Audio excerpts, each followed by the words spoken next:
prophet is located, you will never find solution. So, connect with your prophet today and unlock the purpose of your life. Shalom.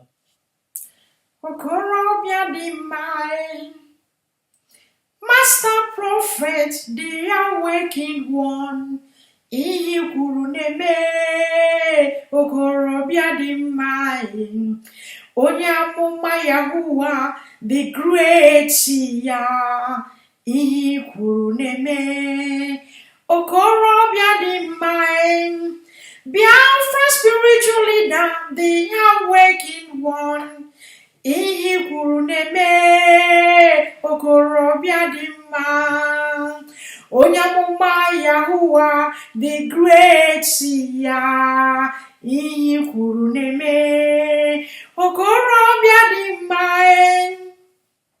Master prophet, aka na-agwọ ọrịa, Iyi kwuru neme, okorobịa dị mma.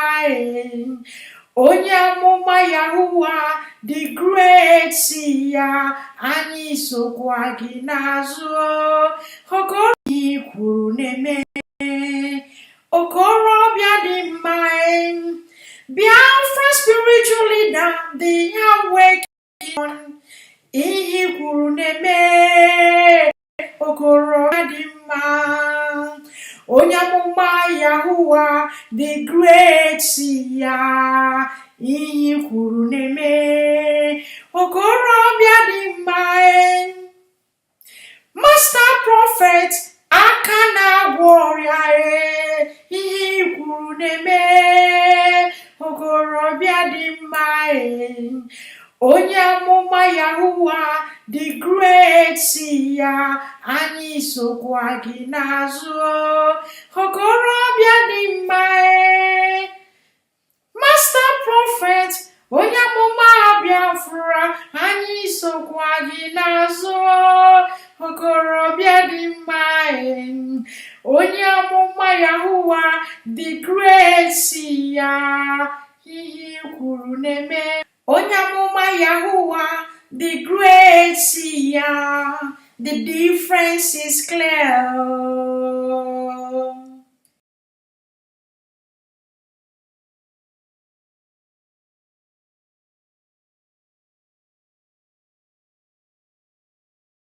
Onye master prophet na-echere echiche ọma,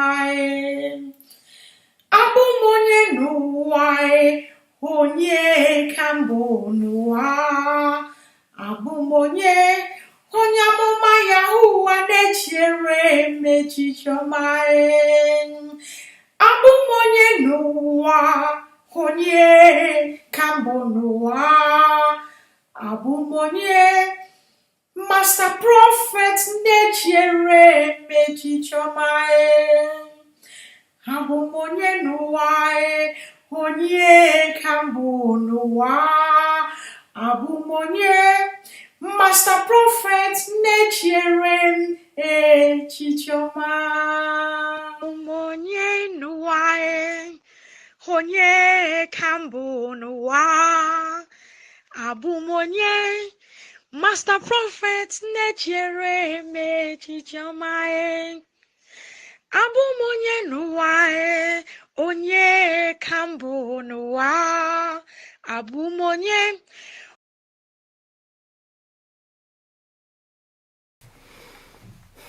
Udo, Udo, Udo, Udo. This is the Master Prophet Young Joshua Yawins, the awakened one of the Biafran people, Biafran spiritual leader, the prophet and the founder of the new Igbo Biafran indigenous religion, Rofana. Ndị Igbo ekelene m unu. Ndị Igbo ya dịrị unu na mma. Ụbọchị taa wụ Sunday. Ụbọchị taa wụ Sunday. Ogoro ka na-atọ. Ụbọchị taa wụ Sunday, 25th of January 2026. Right now, approximately 4:30 in the afternoon here in Germany. Here but before before maybe to him chiribido, I'm very careful to them because him them geku ndedi anga ga bia gen ihe mpuge enwere ndedi anga ga achọ itake offense n'ihe mkpụrụ enwere ndedi anga ga achọ igbu onwe ha na awụ n'ihe mkpụrụ. But before maybe though, I am not subscribing that you follow what I subscribe ga ka isoro na religion monge ekwu ihe gbasara religion am ekwu differently.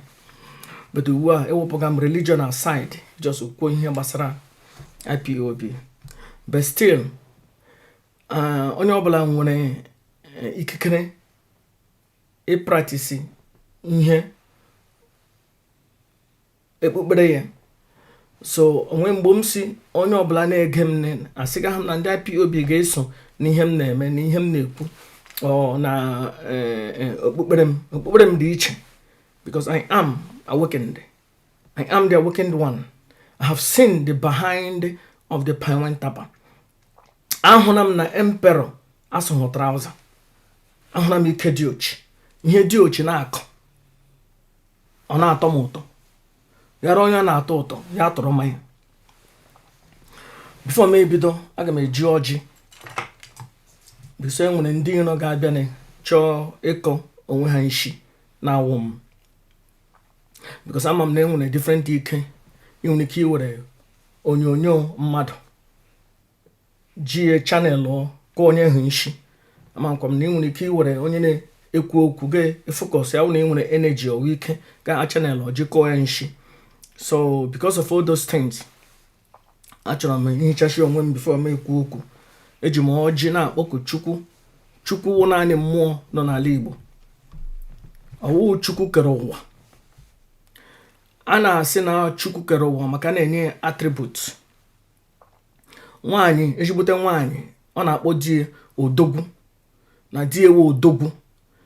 It doesn't die maybe die ejighị ego, but ọ just na-show you appreciation attribute na-asị na die ewe odogwu na die ewe ọkaka, die ewe dike, die ewe ya berikwe na die ewe a weak man, but ya na-agwa ihe ndị ka obi na-atọ ya ụtọ.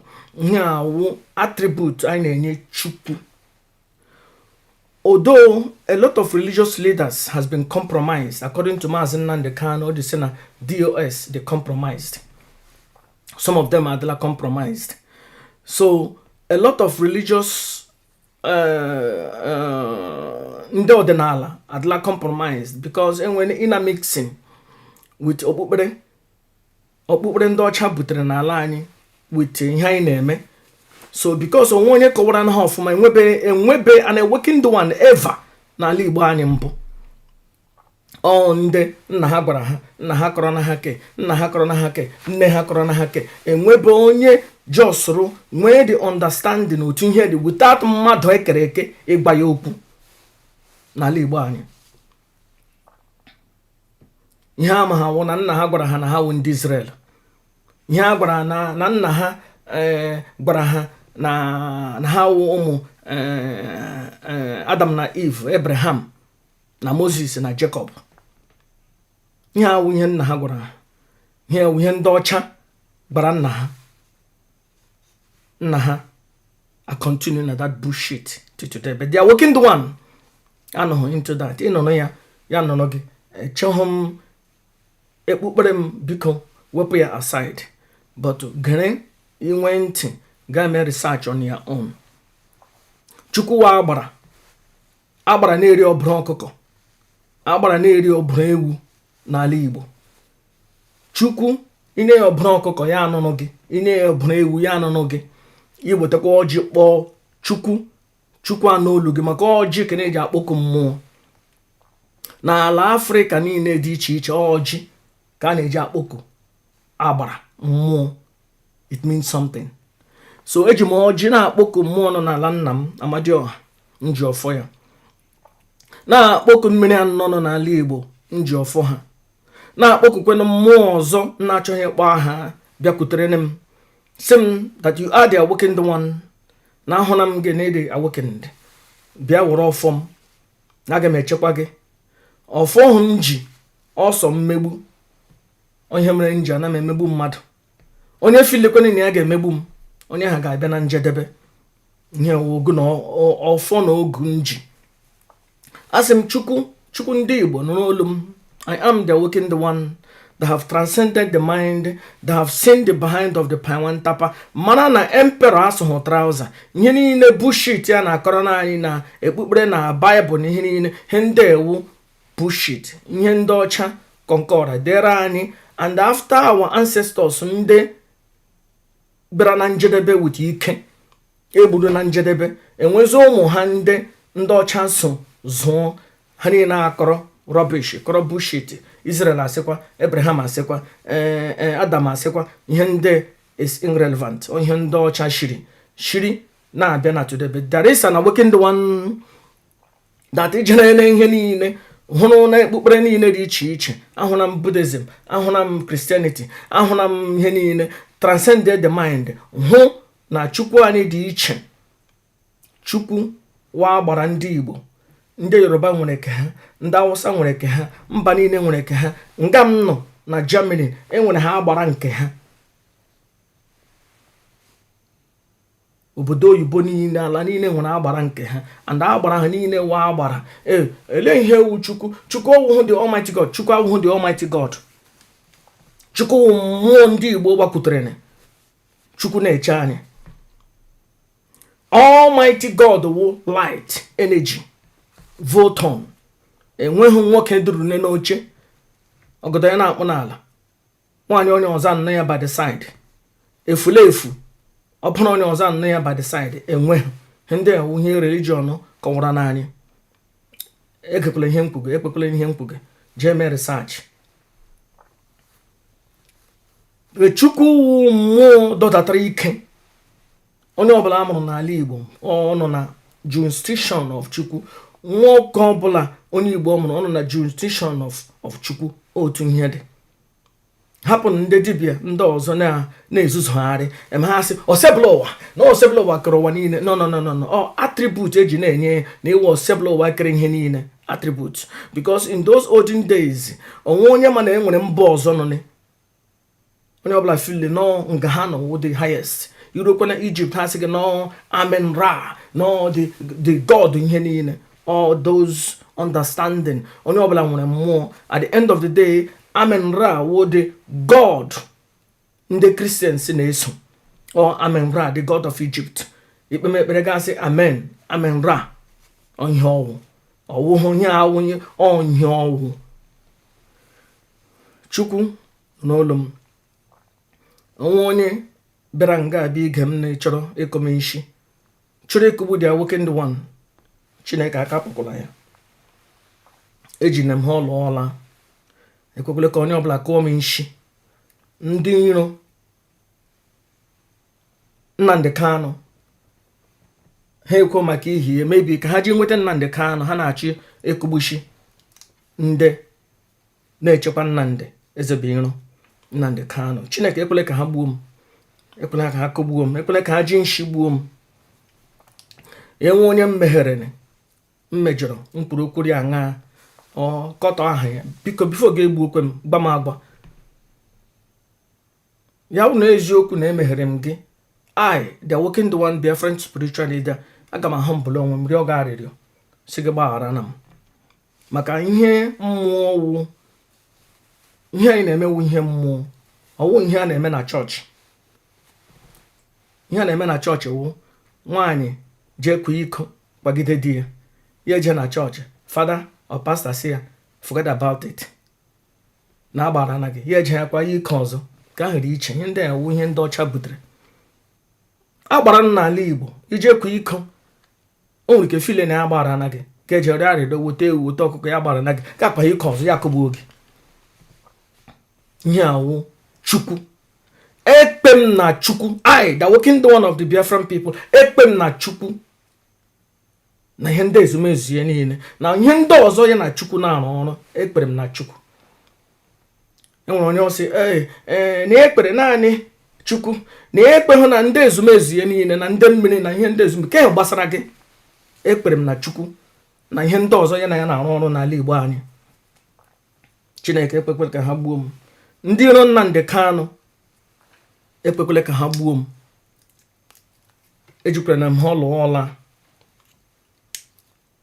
Ọjị gbara nnọọ.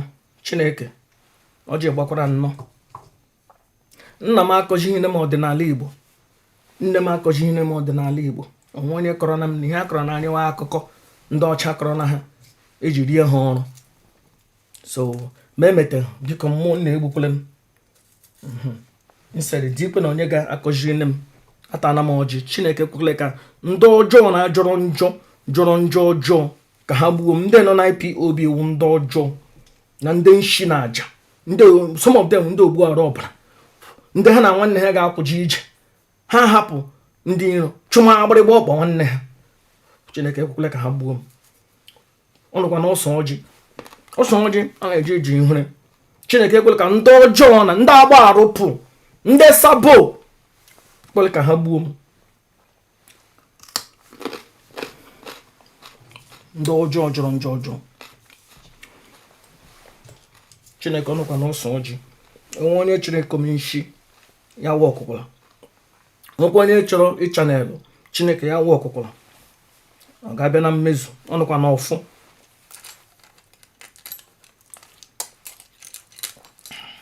Nwekwa onye m chọga onye achọla m. Biko na onye achọkwala m. Onye m chọga. But onye chọọ m nne ọ ga-anwụ. That is an example of it. Somebody kpọrọ m a year before egide Nnamdi Kanu ka ọ wụ 1 month after egide Nnamdi Kanu na ya ga-egbu m na ya ga-akọ m ego. Enyi nwoke asị ya hapụ Master Prophet onwe ihe o mere gị. Onwekwana ihe m mere aka m dị ọcha. Nọ na m sị ya ịnọ na grup anyị egwukwule mmadụ wayo. Ọ gwụchana egwukwule mmadụ wayo. Ya sị na ya ga-egbu m. Kwụọ m nshi n'abalị. That day nne ya nwụọ. Ejina m ha lụọ ọla. Chineke agaghị egbu m. Ndị POB agaghị egbu m. Agakwana ha egbuli m. Onwekwara nwoke ọbụla ga-egbuli m na nwaanyị ọbụla ga-egbuli m. Onwekwara onye m chọrọ igbu. But onye chọrọ igbu m onye ahụ ya nwụọ iji akagbuo onwe. Ọ nọ n'ọfọ. Nwoke m ga-ekwu taa onye m kwudere biko gbaghara na m. Gbọọkwa m. Ya wụ na eziokwu ka m kwuru ma stand na eziokwu m. Ya kwa na onwe otu nji nwee information na-ejighị eji. Information enyere m na-adịghị clear. Aga m arịọ gị. Ịchọkwa ka m rịọ gị na social media ma apụtakwa rịọ gị. Otu nji dome ndụ m. Achọrọ m igbu mmadụ. Achọkwa ka mmadụ gbuo m. Agakọ m ekpe ka mmadụ gbuo m. A gbara shi ala Igbo bịara na Germany bịakwute m. Si m na mmadụ ha ga-egbuli m. Onye ọbụla tara anyị na ọ ga-anwụkwanụ. Ụbọchị taa aga m eplay video Nnamdi Kanu wụ. Let me explain Nnamdi Kanu. Biko ajọsụrụ ga-epike one thing mkpụrụ. Soro kwe nkọwa otu m ji kọwa Nnamdi Kanu. Then ka ịghọta ya ga-aghọtajie ya ma kere jọsọ si na Master Prophet kwuru ihe ga-eburu ya gbara jeme. Ya wụrụ na imebi aha m. Ngwa gị na imebiri aha m. Gị continue na-eche ihe mene gịnị. Ọ gbasaghị m. Because o take many years. For 4 years enwere ndị ga-apụta ha si na awụ ndị dibịa na-egwu wayo ma agba nkịtị. Onye m na-aga ego. Ị chere ịgwa m na ego ndị na wayo ndị nọ na-atọ m ụtọ. I don't know why Facebook ji okay. I don't know why. Eso m ha. Ndị mmadụ na-egwu wayo na regular basis. JPOB na-egwu wayo. Ji Nnamdi Kanu na-egwu wayo ma hapụ ha. Ọ chere ịgwa m na ego ha na-atọ m ụtọ. O chere ịgwa m na ego ha na-atọ m ụtọ. Ajọsịrị m hapụ. So iwerekwa aha m mebie ya otu ndị ọzọ. Achọrọ m ịkpọ ndị ọzọ aha mere na IPOB ha niile anwụchanakwa. emebikula aha m imebiekwana ma agwa gị ga-esikwanụ na ịkara aka na ị ga-akọntinu ihe hụkwara ka ewere because ihe si na ya kwụrụ m n'azụ kara aka and ọ kajara akaja. Nnamdi Kanu dịka nwoke nwere ụmụ buru ibu and ọpara ya dị useless. Ọpara ya wụ ọpara nzuzu, ọpara iberibe, ọpara efulefu, ọpara buru n'ego jee nọ na họteelụ na ụmụ nwaanyị na-egiri na-ezuzugharị and nna ya nọ na nsogbu. Ọpara ya na-ezuzu wụ ọpara iberibe, ọpara nzuzu, ọpara inyo. But because of Nnamdi Kanu were a mighty man, nwoke kara aka kajara akaja. Aga m abịa, then come the awakened one. Hụcha ihe nwa Nnamdi Kanu, ọpara Nnamdi Kanu na-eme na ọ dị useless, na ọ wụ efulefu, na ọ wụ iji, na ọ were n'ego nna ya je nọ na họteelụ ya na ụmụ nwaanyị na-ebiri na-epoto, hapụ nna ya nọ n'aka ndị iro na-ezuzugharị, even soro ndị iro na-agba nna ya ụkwụ, na-eri nna ya ụgbakọrọtele, na-egbu ya mma mmiri. Then come the awakened one. Hụ nwa Nnamdi Kanu hụ ọpara Nnamdi Kanu si ya ịdị useless, n'iwe efulefu, n'iwe iji inyo, iwe onye agba arụpụ, n'iwe ụsabụ, onye na-egbu nna ya mma mmiri, na-eri ụgbakọrọtele. Oh, ihe m ga-agba ya dị as the awakened one of the Biafran people, because ama m na akara m aka na oge egbuli m as long as na akwụrụ m n'eziokwu. So mgbacha ya ihe niile ewu eziokwu, si ya chagharịa, wepụ aka na ihe ọjọọ, ka ofe rụrụ arụ zuore gị erimeri, maka na ịwụ ọpara a mighty man, ọchịagha ndị Biafra niile, na n'otu onye ga-asị jee kụwa shimanụ, jee mee na ihe siri ike. Ndị Igbo niile Ifanta Soklen eje meme ihe siri ike. So maasị ọpara Nnamdi Kanu hụ ịdị useless, iwe efulefu, iwe iji, iwe ichi.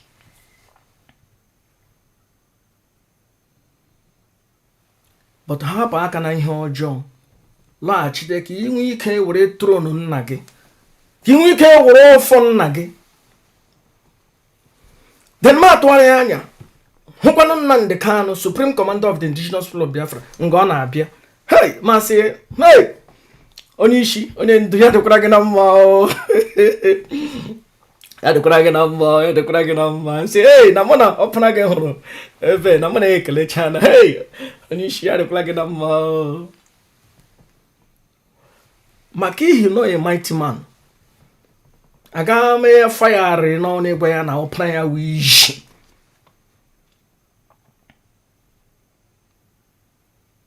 Aga m asị ya, hey, emperor na egbe ọtọ na ọpara gị wụ iji, na ọwụ efulefu, na ọwụ inyo, na ọwụ onye sabụ, onye na-egbu mma mmiri, na ọ na-eri gị ụgbakọrọtele, na-egbu gị mma mmiri na-eje.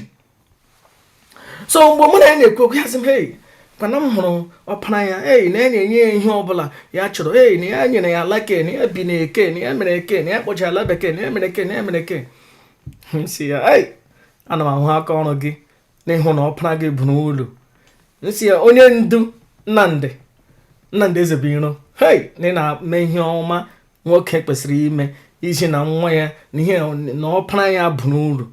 Nsị ya, na ekelere m gị mbụ ị na-agba ebe ọpara gị nọ, ka ọpara gị ji bụ uru, na ekpere m na ekpere na-echukwu ka ọpara gị bụ uru.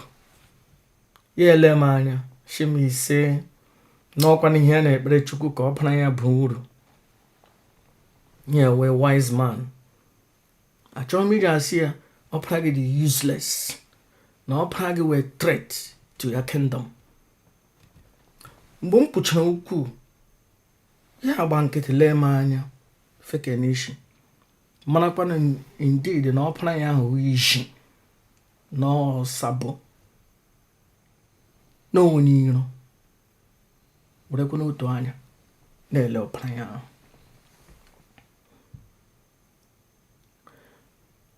As an working the one, here we him game. But ya bia sim, hey, they're working the one. Elem him on and leban any memo here was our opanya. Surely, as Chuku, indeed will live it. Agamatriasi. I must see you do Supreme Commander, no pragi wish. No way flavor, no sabo. Lepe no choro, epafu or braganike. Because nobody draw my juju. Draw my recommendation as the Biafran spiritual leader. Surely, as Chuku live it, I can make way is you. No prayer who is no way flavor.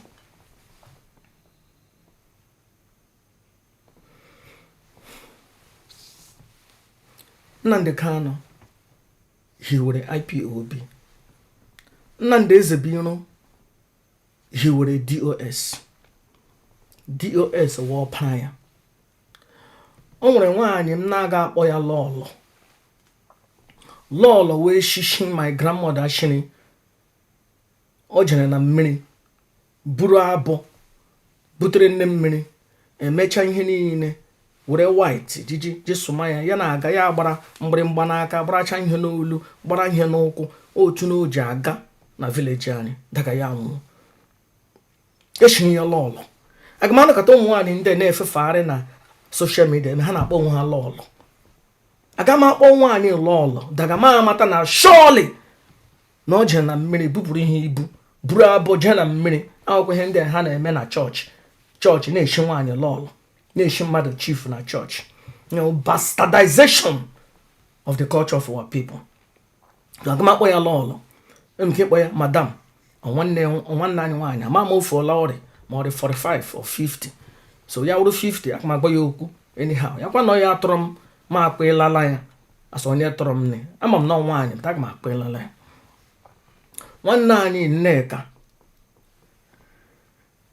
Ojere hu Supreme Commander.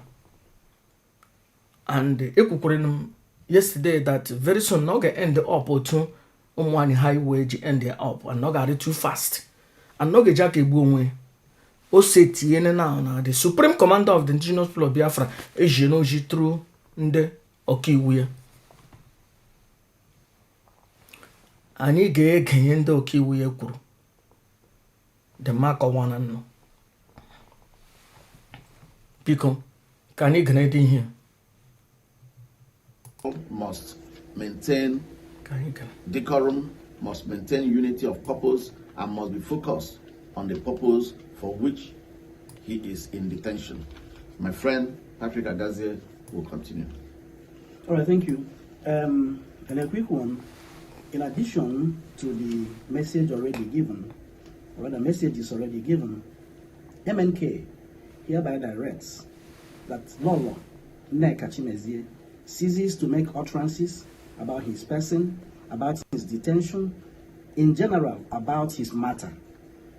MNK states that he gave no directions to her to make any public statement on his behalf. And MNK urges the public to discountenance the radio broadcast. He has directed that all must maintain decorum, must maintain unity of purpose, and must be focused on the purpose for which he is in detention. My friend Patrick Agazie will continue. All right, thank you. And a quick one. In addition to the message already given, or the message is already given, MNK hereby directs that Lolo Nneka Chimezie ceases to make utterances about his person, about his detention, in general about his matter. MNK states that he gave no directions to her to make any public statement on his behalf. And MNK urges the public to discountenance the radio broadcast, press interview, and correspondences being issued by her. And again, it is unfounded that the family of Mazi Nnamdi Kanu and the special counsel, Aloy Ejinako, has turned the visitation of MNK to be transactional. Personally, MNK has conducted an investigation and found that to be false, as being peddled by a lot of people out there. This is an avenue to debunk such an unfounded allegation, and the propounders, as he has directed, should seek psychiatric examination, because there is an established protocol for visitation, which is administrative. If you comply with the protocol, you will see him. If you do not comply with the protocol, you will not see him. Thank you.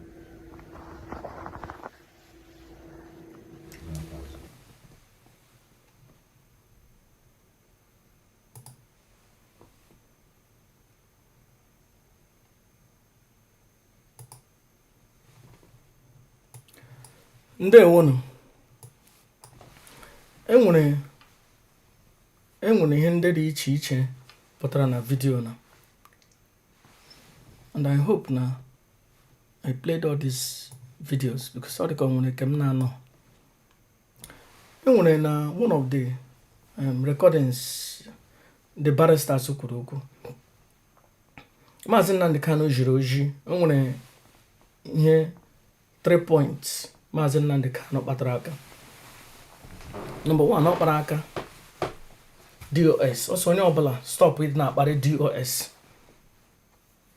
Onye ọbụla stop with na akpari DOS. DOS wụ ọpara Nnamdi Kanu. DOS wụ ọpara ya Nnamdi Kanu. And echefukule na o nwere ihe dị that lady that lady gara na prison je hụ Mazi Nnamdi Kanu. O si na Mazi Nnamdi Kanu si na DOS na some of them they compromised. That thing when ihe Mazi Nnamdi Kanu kwesịrị ikwu na DOS they compromise, and that is a fact. And echefukule na DOS rika na n'ime DOS enwekwara madam ndị nne ya anya. It doesn't mean na 95, 99 or 100% of DOS member they compromise. But nwere ndị they compromise na DOS, and which madam ndị nne ya anya among those people they compromise, because madam ndị nne ya anya na-arụ ọrụ on a daily basis with Mazi Nnamdi Kanu, and which other members of DOS they at large. They are missing in action. But Mazi Nnamdi Kanu told you putao or chohoka everybody better na akpari opanaya publicly. You understand? So ya wuro na pata hey na say hey opanage woni nzuzu ni nwere opana nzuzu ni nwere opana nzuzu. Imagine, then that means and them mmadụ na-eme insult Nnamdi Kanu itself directly. So ihe meji si na onye ọbụla biko ya butuo na akpariwulo opanaya, which is DOS. But that doesn't mean that no generatiana opani beribe opana nzuzu from every wrongdoing. O meaning huna chike dozie mo no one highway conspire na someone eba conspire im overthrow Nnamdi Kanu. It doesn't mean that, because I aging the fact here. So when bona Mazi Nnamdi Kanu bra say, oh na when ihe ojo DOS mere was say, but also na here wa opana no ya hiwuru opana ya na enwe onye ga-apịa opana ya ụtalị na ya ga-eji aka ya pịa opana ya ụtalị. Ọ dị ka gị hụ nga mmadụ pịaga nwa gị ụtalị, you will not be happy. But iji aka gị pịa nwa gị ụtalị, ọ dị different. So Nnamdi Kanu, Nnamdi Zebino, Supreme Commander, onye ndu, ọchịagha, the only person who gas in Igbo je kwashman tomorrow. He je kwashman. Je meme ni ihe siri ike. Onye obla je meme ihe siri ike. O si hapụ na opana ya. Na ya ma na opana ya wo opana nzuzu. Na ya ma na opana ya de compromise. Na ya ma na opana ya wo onye agba arupu. But na akparekwala opana ya. But that doesn't mean na opana ya dị innocent. Ile anya ihe ndị megene na that video na voice recorder na anyị kpọrọ ọ pointere gbasara barrister Lolo Ejimako, and which here propaganda ndị mmadụ na-ebu all along ijiji mebie aha barrister Lolo Ejimako, and this video rụtụkwara ya aka. So onye ọbụla hapụ na barrister Lolo Ejimako ka ọrụ ọrụ ya. And Chineke mekwere ebere finally openly again, once again, after a couple of times Mazi Nnamdi Kanu chọrọ reach out, he stop ọkụ na-ere in the beginning. Yeji ojiji ojumofo aga ishi. Ya sị ya jee na Radio Biafra, sị ya hapụ ụmụnne m aka, ojumofo aga ishi. Ya sị ya jee Chikedoziem ka Chikedoziem pụta na Radio Biafra, sị ya hapụ na ụmụnne m aka, ojumofo aga ishi. Yeji Chikedoziem aga eme, because ọnụhụ na their best interest. On their own best interest ka ahụ na a na-echestaize Kanu nta na ụmụnne so that ka ha nọ n'ofe. Criticize gawuhum IPOB Nnamdi Kanu si anyị hapụ ọpara iberibe ya, ọpara nzuzu ya, na anyị hapụ ya. Ahapụrụ m ha ya, akparịgazi m ha. But ihe m si gawu, it doesn't mean na anyị ga-echefu history. Fact. Nnamdi Kanu yesterday, 24th of January 2020, na anyị hapụ no ọpara ya. Na ya chiri deal with them directly. Na anya kpariwolo ha. Here, to my own understanding, here na ha olive branch. Echefukule na past 4 years, no, the only time he je Mazi Nnamdi Kanu go either this year or last year December. And which go here na Mazi Nnamdi Kanu so only wetre go jide go. That means since Eji Tupu Supreme Commander, DOS make any effort to send in relief. Ije batara ya ọsọ enyemaka. Ije wete ihe ga-eji elekọta ya. On any this last ago, he sent which Ajubem Kanu nta ego law. And only wetere ego ka jikwe the money till today. So ugbu a anyị ga-adịzi careful. Otu anyị ga-eji na-ekwu okwu ihe gbasara DOS. Maka DOS wọpana Nnamdi Kanu, and ọba na m uru nọ n'ihu Nnamdi Kanu na-agwa ya na ọpara ya wọpana iberibe, na ọpara ya wọpara nzuzu, na ọpara ya wọsabụ. Ọ dị mma ịgwa ya mgbe the only time m ga-agwa ya ihe ndị mgbe ọsị ele ihe advice gị. Instead na aga m abịa na-agwa ya asif na ana m confront ya n'ihu ya na o felu ọna ireze jigbote nwa, or maybe na o reziri inyo, na o reziri efulefu. And which is the fact that DOS will sabo way for life. But I won't hear young Gabon the Kanu new or less more or secret for my advice. That means no one you can delight to sim bam cheggy bam fact. Then Agama way fact and a DOS was sabo minus Madam Nene and a DOS way for life. Now DOS one year and 1 neck would ya happen here at your Gachuma by 1 neck. But can it happen China day? Can you help a China? Mazi Nnamdi Kanu send an olive branch, which you watch here with him mege for the first year, second year, even Mona Kanonta Jikoku. You know, I have known Kanonta for 25 or 26 years now. I got my boy on the phone. Say, I like him here again. I check those name. I like him here sometimes. I know bam. You see, Jake again, reconcile. Yeah, it doesn't matter. It doesn't matter. Kemudo. Finally, you make a move. Chikedoziem akop. You make a move. Chikedoziem akop. Even finally, after 2 years, Mazi Nnamdi Kanu push through Chikedoziem ke program jointly.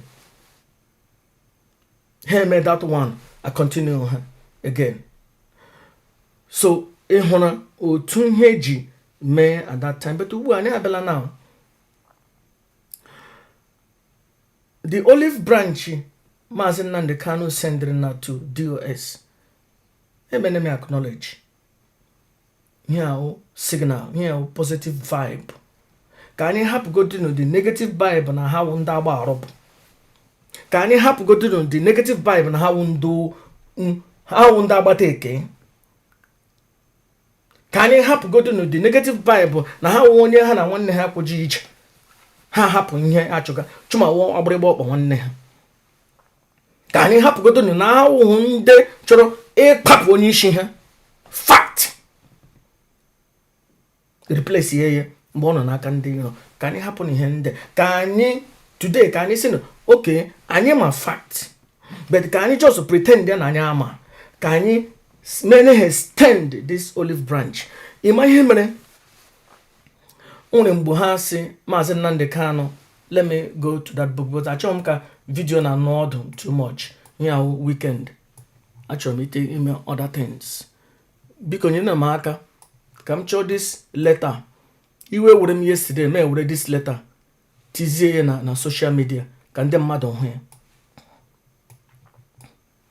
but aga m edilicha with all of them ma just pick ye then kwuo okwu move on. I can't see it correctly here, but I will try my best. Yeah, letter Nnamdi Kanu, the supreme leader of the indigenous people of Biafra. Ochiagha. The only person who has in deal, but Hakwashima Hakwashima. The only person who has in deal, but Jemen in history, Jemen in history. It was year number 1 of in your order. Mazi Nnamdi Kanu dere here because na over 2 years he was frustrated by Ojofo. Ihe obula ogwara Ojofo me Ojofo aga eme. Ihe obula ogwara ya me as long as no who ihe ga benefit Chikedoziem na Simon Ekpa na Ojofo. Chikedoziem Ojofo aga eme.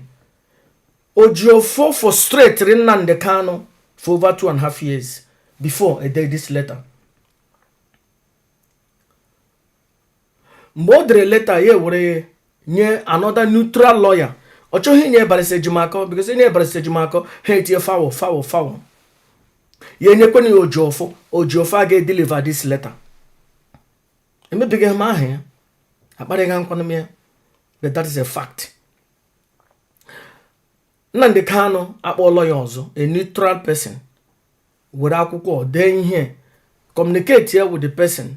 Onye he decha ihe. Were ihe nye si ya were akwụkwọ nye Ojofo so that ya that ka ọ bịa confirm were akwụkwọ were copy ya nye Chikedoziem ya that ya kpọọ crime partner ya wụ Ojofo ka ha bịa kwuo okwu.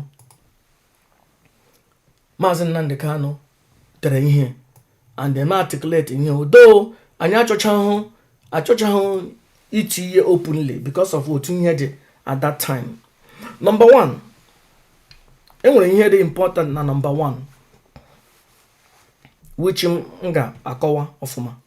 Mazi Nnamdi Kanu si DOS is forbidden from responding to Simon Ekpa no matter what.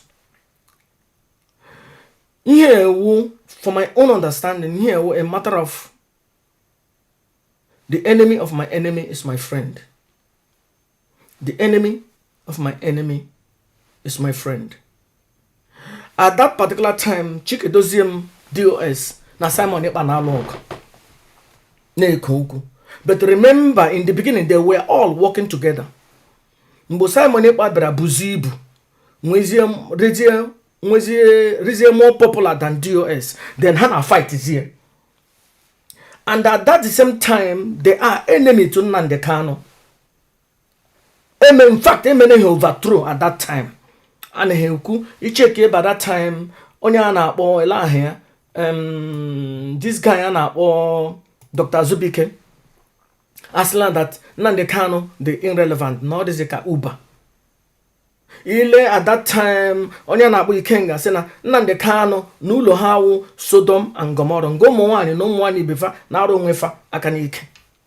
I watch here at that time mgbe edere this letter this date Ikenga sịla na nne Nnamdi Kanu na ọwa ashawo na ọwụ ya mụtara my wife enweghị ihe ha na-akpọhụ family of Nnamdi Kanu. I watch here at that time, this date, jele na social media, I ga hụ na ihe na para edenowo na ha enwe na different onye ndu. na ha enwee a different leader. Now the leader was Chikedoziem. It is a fact that he get na social media gather here at this date, 15th of December 2022. Jecho at that time, during that period of time, here was circulating. So Hane push Mazi Nnamdi Kanu because DOS na Simon Ekpa na log.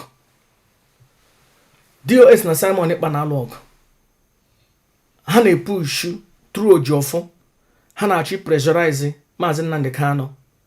Ka opụta rebuke me Simon Ekpa. So that ka hano nwa ha nwe upper hand. Nye Mazi Nnamdi Kanu mere wo. Na respect him. Ihe niile mgbara ndụ mee mana na this 2022 before Mazi Nnamdi Kanu did this letter o send Diana o taking 2 years he communicated with Chikedoziem ịgba ihe a ga-eme enweghị otu ha mere. He was frustrated before he did this letter, and at that time Simon Ekpa ebuone Simon Ekpa na Nelly Ofegbu emene emerge. Remember, they were all working together with Ojofo, with Chikedoziem. They were working together in the beginning. Fact. So, mbo ihe changed. Simon Ekpa ebuo, Simon Ekpa eto, Simon Ekpa are more powerful than them. Mbo ha chomazie ka Nnamdi Kanu bịa rescue you ha. Ka Nnamdi Kanu bịa rescue you ha, kugu ha. But onye chọrọ ka ọ bịa rescue no ka nnụnụ no na respect kwa ya. So Mazi Nnamdi Kanu being intelligent, yes, DOS is forbidden from responding to Simon Ekpa no matter what. Ihe ọbụla o kwuru happen ya na respond to it. Take care of your own private problem, your issue. Ihe no gudere na the family. Happen on here basa Simon Ekpa. Happen here Simon Ekpa na-eme. With time will vindicate. Ihe ọbụla o kwuru na atọpụkwara na ya ọnụ.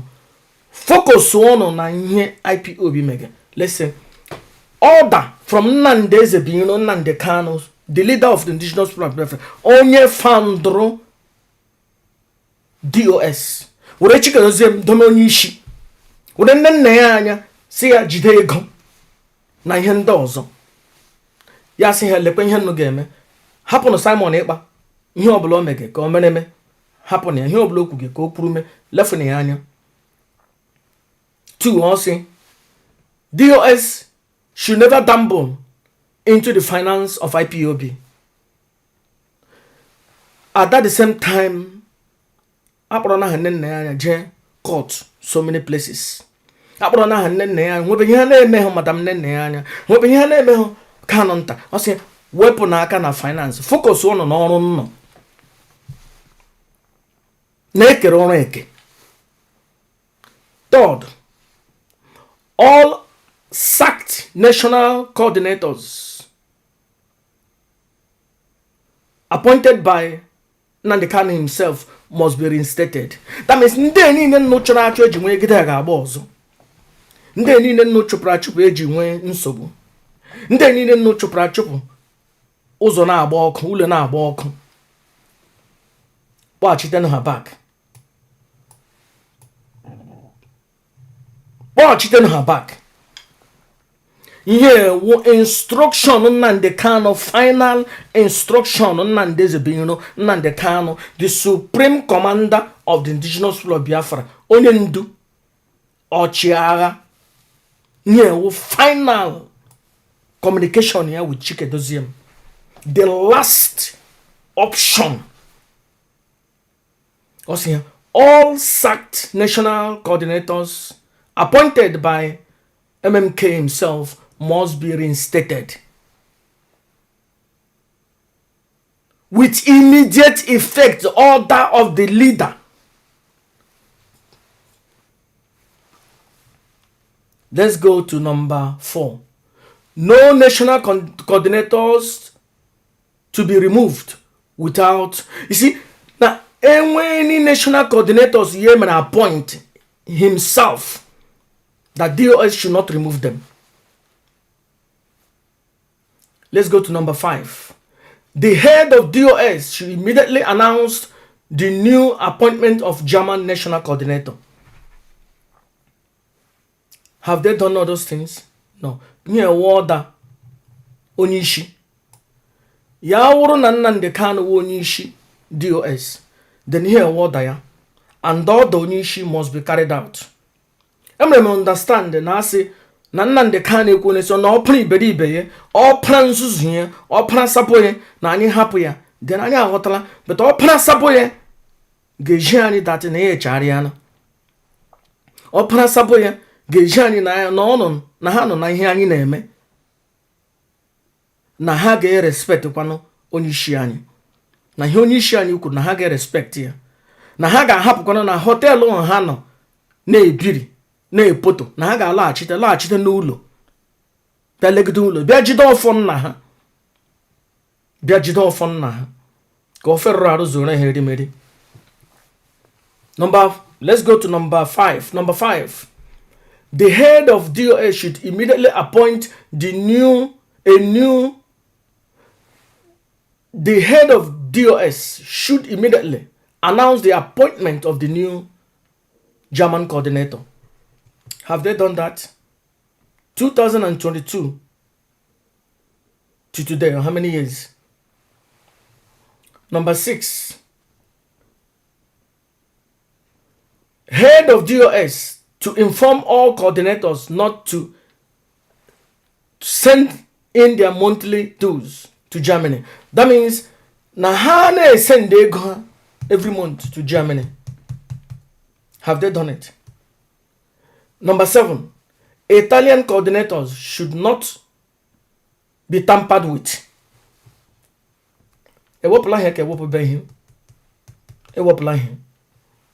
Number 8. No account should be opened in South Africa, US, France, or anywhere. Also Italy. Have they done it? Keep one order on Ndu. Keep one order on Ishi. Yes, Nnamdi Kanu him DOS, and DOS must listen to Onyendu. DOS must listen to Onishi. Odo Nnamdi Kanu aslan hap open nzuzu open iberibe saboye disgrace na anyị hapụ ha. Anyị ahapụla ha. But open iberibe open saboye open prodigal sons ya ana DOS must at least jikwana anyị na ha dị capable control handle the kingdom, ijide the kingdom. Ọrụ na ma Chukwu ekwepele enwe ihe mere ni, but ihe a ga-eme. Number 8, no account should be opened. Yeah, I'm gonna remember because I'm sorry. Number 9, all money should be paid to Germany. Madam Nnenne anya. Madam Nnenne anya nwanyị sana ahụ na high sea. No shimre. High sea owunde ne ha na karo white na alụgharị. Ọwa mama asa.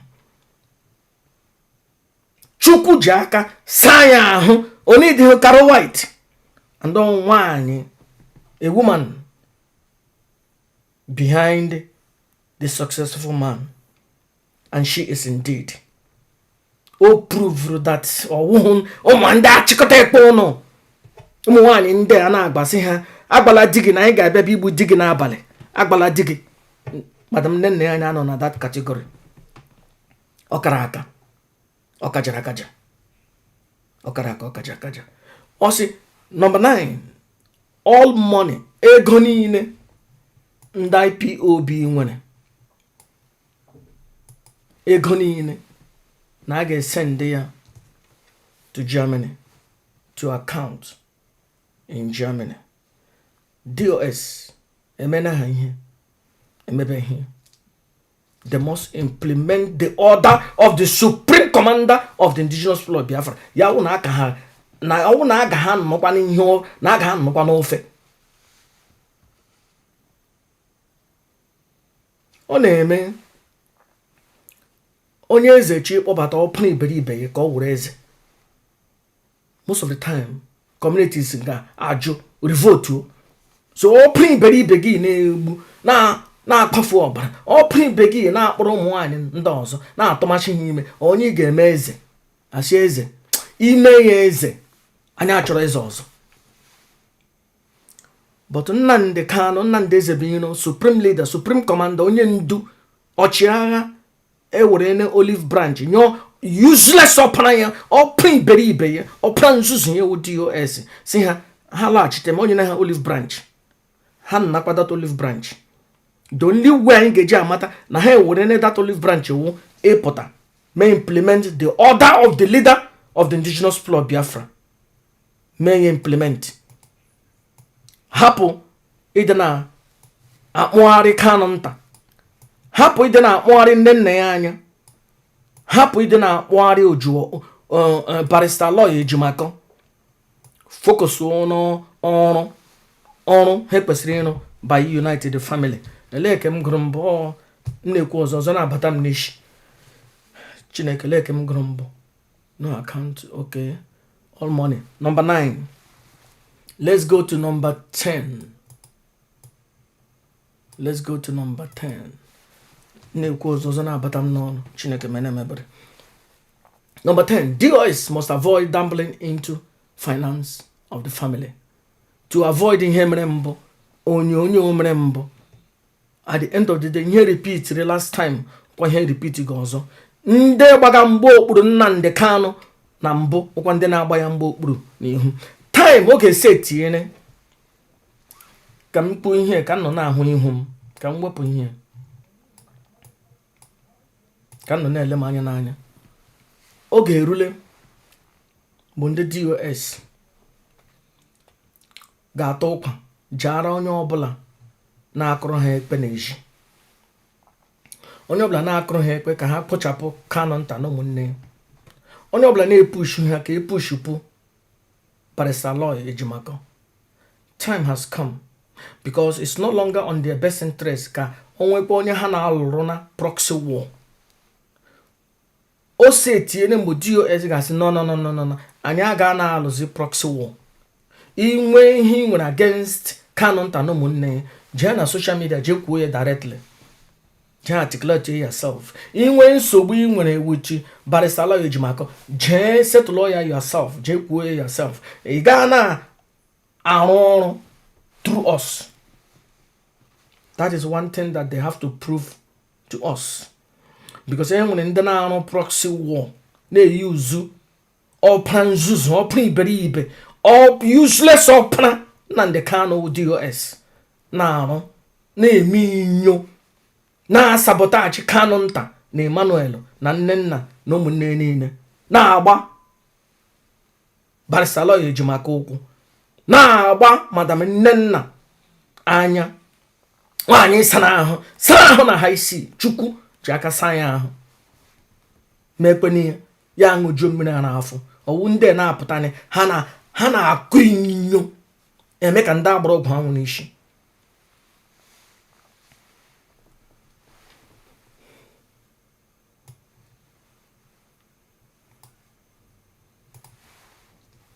Number 10, akwa gona me Chileka kwasila nge mene mebere kamana. So him get dealing with number 12. Number 11 has been taken care of. It is I don't need to talk about number 11. Everybody understand that. I don't want to mess into those things. Number 11 also, all press statement must be to unify the family. All the press conference must be used to unify the family and the press for the release, for his release. Yeah, we hear Nnamdi Kanu may expect from Opana Iberibe, Opana Saboye, Opana Nzuzu. Na ihe nọ na ndị achịkọta ekpe ọnụ recharge card media uri anụ ga na-emewu na-ekwu okwu gbasara ka enwere onwe ka release ya.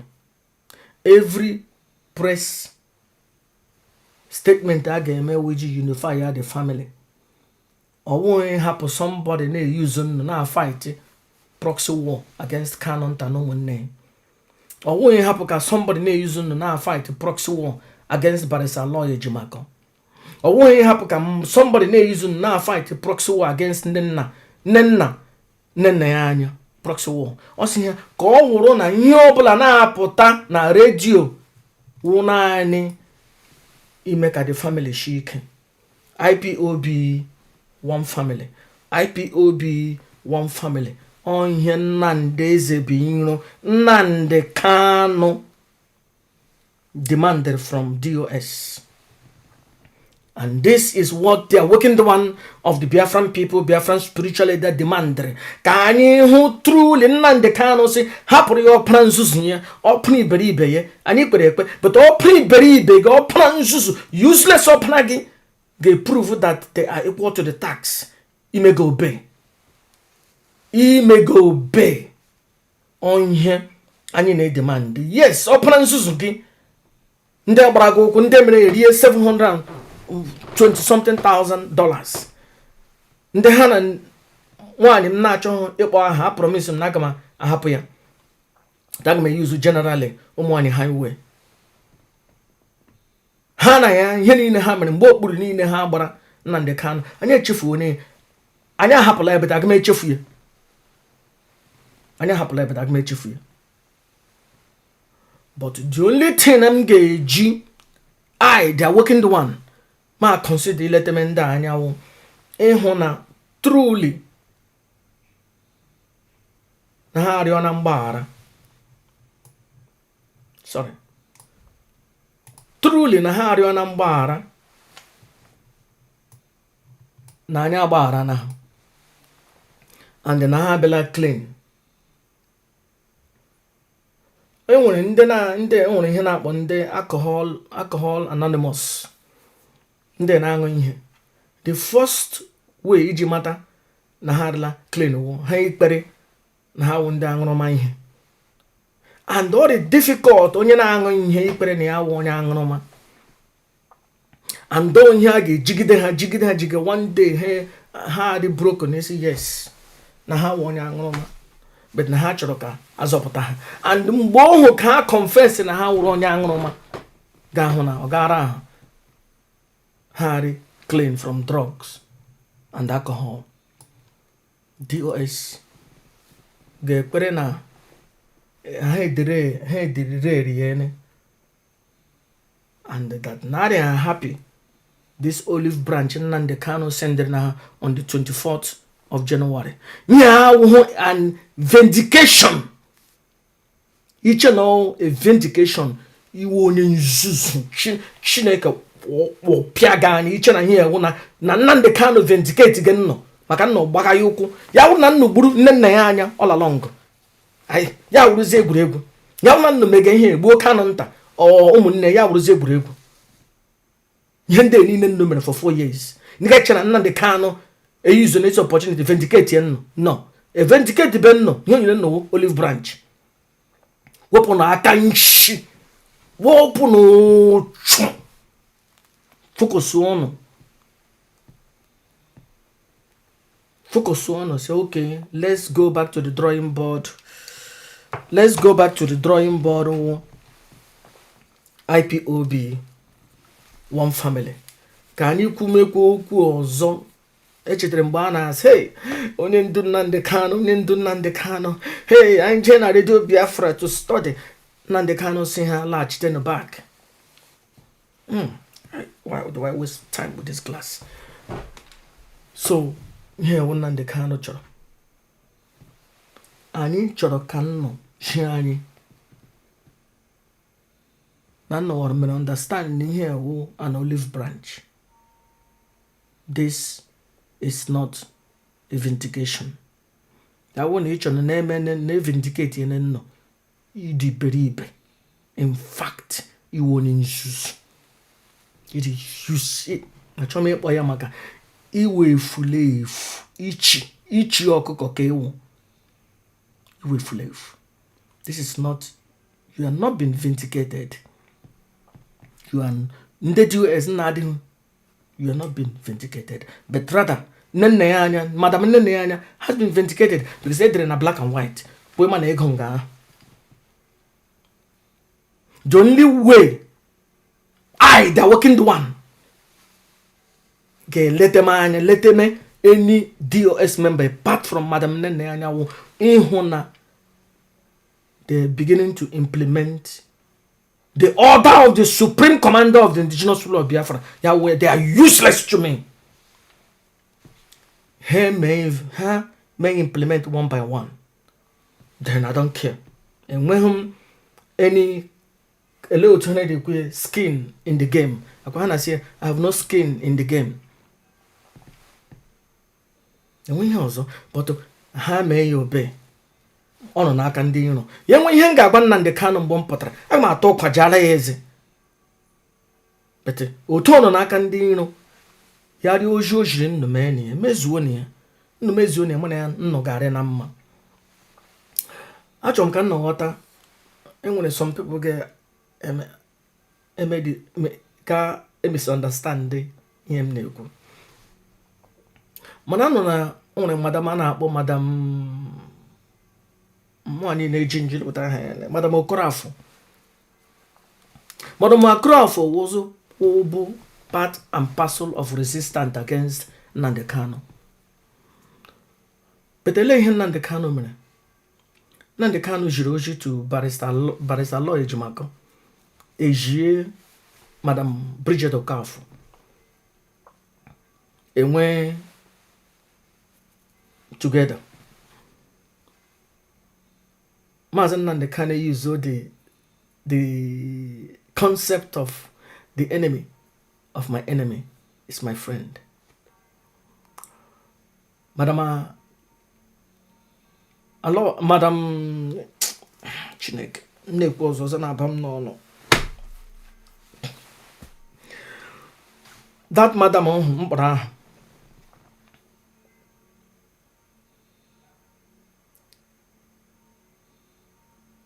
I recommit your way to the Supreme Commander.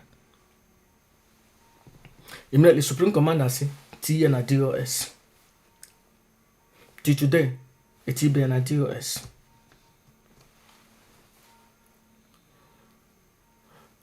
I don't know, OG, this last OG, Ejitre. Asking her can I to Ima Powerful. Please listen to me. Ima Powerful was only, you know. Ima Powerful was only, you know, Nnamdi Kanu. Was only, you know, family of Nnamdi Kanu. A chim no do 1 year. Can Nnamdi Kanu and a direct communication with that useless idiot anabo Ima Powerful. Nnamdi Kanu ato kwajara eze. Ubua. Onozi. And comply with ihe Nnamdi Kanu chọrọ. Before all ya was onye agba arụpụ ndị otu Chikedozie mma. Ugbu Nnamdi Kanu adọpụtara ya si ya you're on my side. Inu ihe m kwuru ya ekpere onye mere eji hụ na onye ọbụla na-ege ihe na-abịa na from Ima Powerful. Ihe na-abịa na from Ima Powerful doesn't mean na ihe DOS chọrọ. Or the direction in Nnamdi Kanu kwuru. You have to be careful, okay? So yari ụmụ ihe ndị shiri ike ekwuru before itizie ya na Ima Powerful ekwuo ye now. Ọ ga-awọrị na ihe Nnamdi Kanu chọrọ. Ya wụ na ọwụ ihe Nnamdi Kanu Supreme Commander chọrọ Mazi Nnamdi Kanu chọrọ before 2 or 3 days ị ga-ahụ na a ga-enweta oji. So you have to understand na onwe otu Mazi Nnamdi Kanu ga just bịa kụwashicha family niile because most of them are compromised, and that is the fact. So Ima Powerful was an enemy, I know. Mona Kanu nta ikwuone mona onye ọbụla ajụọ na m ajụjụ ihe niile achụcha na m ele onye wụ that idiot a na-akpọ Ima Powerful ihe niile ama m, and Ima Powerful awụhụ Emmanuel Kanu, okay, or another idiot. But right now, all watala na ya will sabo. Ima powerful outline ya we fulefu onye ogbaga supreme commander of the Jesus full of roku. Confess ya. Akpachite back to the family. Enemy of my enemy is my friend. You remember the case of Bruce Fenn. Only reason jina patron na ihe aka. Bruce Fenn na Simon Ekpa na arụbọọrụ.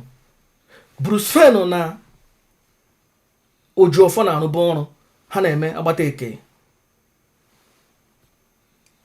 Ojuofo nyere latitude no ya wo the final say ihe gbasara IPOB ikwu ihe ga-emeni n'aha Nnamdi Kanu n'aha IPOB.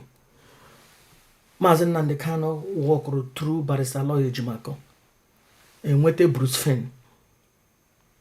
Nnamdi Kanu atọ kwajara ya eze. Bruce Fenn nozi na site gidigba. With Mazi Nnamdi Kanu. Onye mere ile anya na agbamaha na ha Bruce Fenn ụkwụ. Onye ọbụla Mazi Nnamdi Kanu converted. Ha agbamaha ya ụkwụ. Onye ha na-eme. Onye ọbụla. Then DOS atọnụ hazi Bruce Fenn awụrụ enemy ha. Whereas onye agbata eke ha mbụ. But ugbu a Bruce Fenn na-emezi ihe ya na Barrister Lawyer Ejimaka na-arụzi ọnụ together na-epush ihe together because Mazi Nnamdi Kanu a convert ya na ugbu a na Bruce Fenn awụrụ na onye iro ha. You have to understand. I don't think na Ima powerful na Chikedozie no like this. I don't think so. I think maybe I know her like this. So here we change here. And maybe Ima powerful na Mazi Nnamdi Kanu no a little bit like this. Because all mana nature eche. And here na ipuzi here according to ihe Mazi Nnamdi Kanu chọrọ. You have to take everything with a pinch of salt. You have to be careful. Okay? So here we tune here na Mazi Nnamdi Kanu may extend a lot of olive branch. You have to understand that 95% of the IPOB was Ndino, was on the Sabo. You have to understand that it is a fact. And the Chukashechande Sabo, most of them be Alabeke. Then that means again, all in the Nulu. Mazi Nnamdi Kanu nwere onye mere Mazi Nnamdi Kanu jiji nwayo na manage enwe ndị conference reno akpọtara ha back enwe ndị conference reno akpọtara ha back enwe ndị conference reno ma ndị na-ekpukpu ka isi ha ma ndị bi ebe m na-achọ ha ịkpọ aha ha sị na ha repent ya na akpọchite ha back ọwụ na akpọchite ha back na awụ ha ndị agba arụpụ ajọsọ na manage ya. And that is the fact. That is the fact.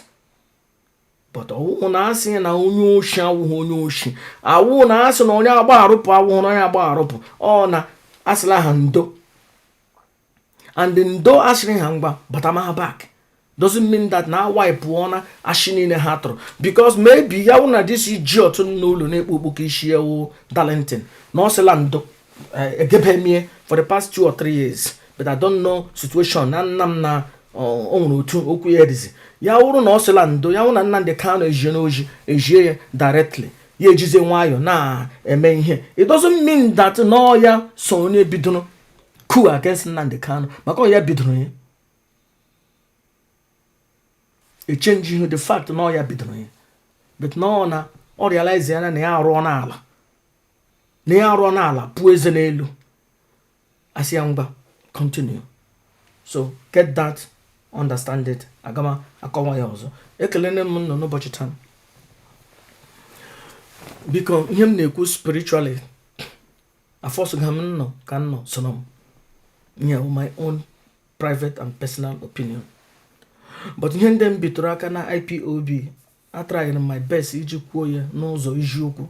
So that somebody had just say, na Master Prophet, no book didn't maybe bo, Chineke Pinelo, Hoboton maybe bo, ya won't Abram gay bubo, you feeling Abram gay bubo, because before God domishi, before God book more, before God book them chupu, because God book me pensu nji, or for ya bomb.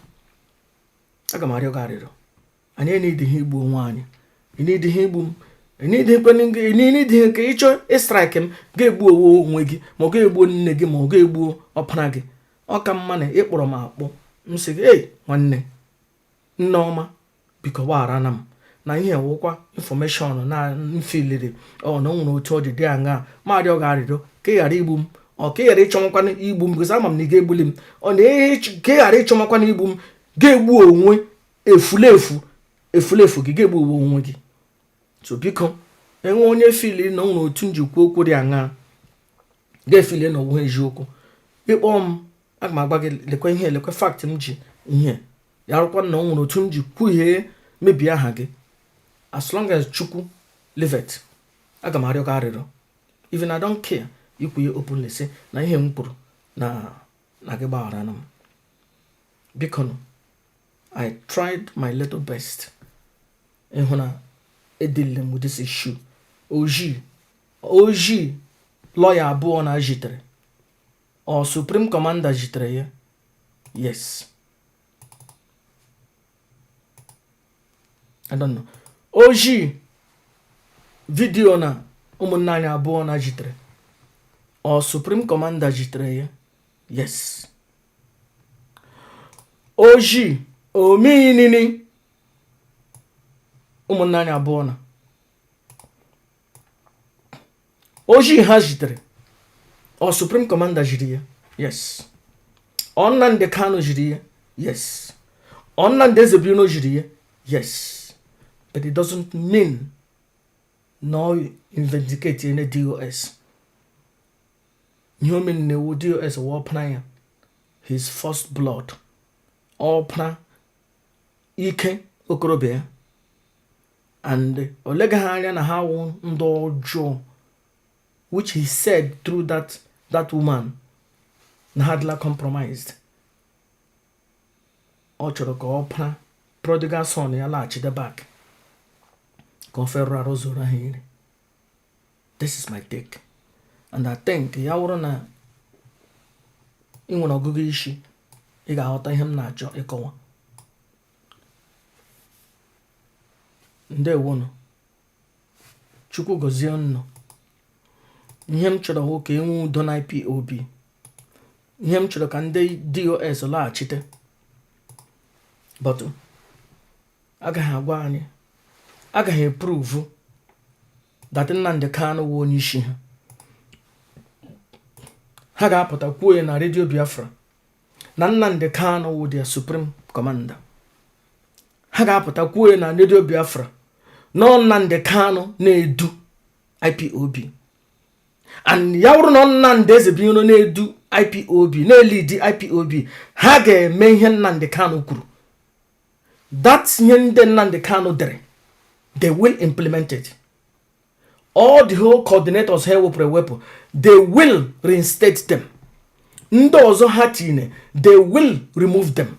Bank account niile ha created, they will close it down. Were ego yani transfer na account ebe ekwesịrị ime ihe. Ekere ọrụ eke. Ma ha emeghị ya. Ma ha emeghị ya.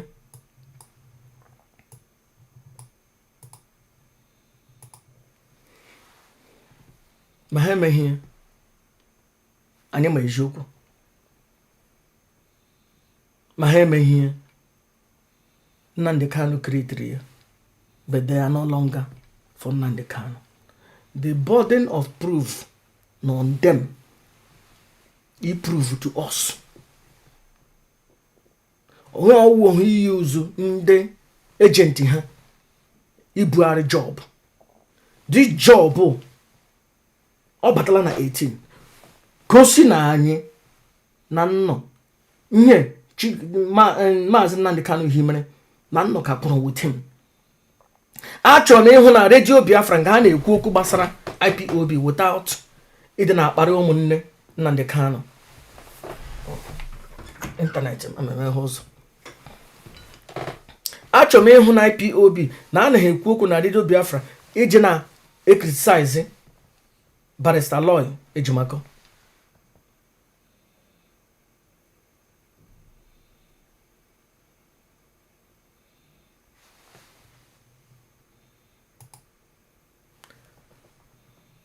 Achọrọ m ịhụ ya. Ha eme ihe dị na repent ya na.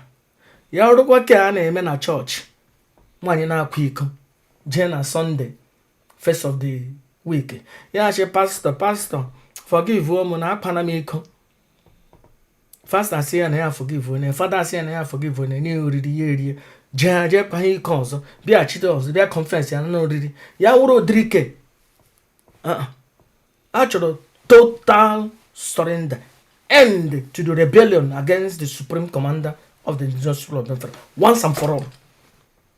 And the ndasi restate here, Chikedozie ma apụta ma announce restate here. Ya wuru ishi no azụ were 1 million or 2 million or 3 million say ha Nnamdi Kanu, that will not work. Prove ono na nwaanyị na-agba na-eji anụ agba na-eji. Prove ono by iwurokwo gị domene ụlọ. Focus on with Nnamdi Kanu and the loyal to Nnamdi Kanu. Maya I will continue to work only with Madam Nneka na Kanonta. Chukwu gozienu. Ndewo. Shalom. For every spiritual problem, there is a prophet meant for it. Until that prophet is located, you will never find solution. So, connect with your prophet today and unlock the purpose of your life. Shalom.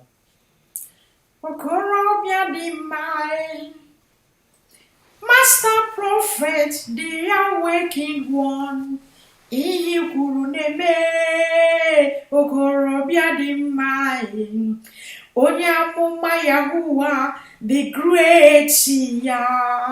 Ihe kwuru n'eme okorobịa dị mma. Biafra spiritual leader, the awakened one. Ihe kwuru n'eme okorobịa dị mma. Onye amụma Yahuwah, the great seer. Ihe kwuru n'eme okorobịa dị mma. Master prophet, aka na-agwọ ọrịa. Ihe kwuru n'eme okorobịa dị mma. Onye amụma Yahuwah, the great seer. Anyị sokwa gị n'azụ okorobịa dị mma. Master prophet, onye amụma Biafra. Anyị sokwa gị n'azụ okorobịa dị mma. Onye amụma Yahuwah, the great seer. Ihe kwuru n'eme. Onye amụma Yahuwah, the great seer. The difference is clear.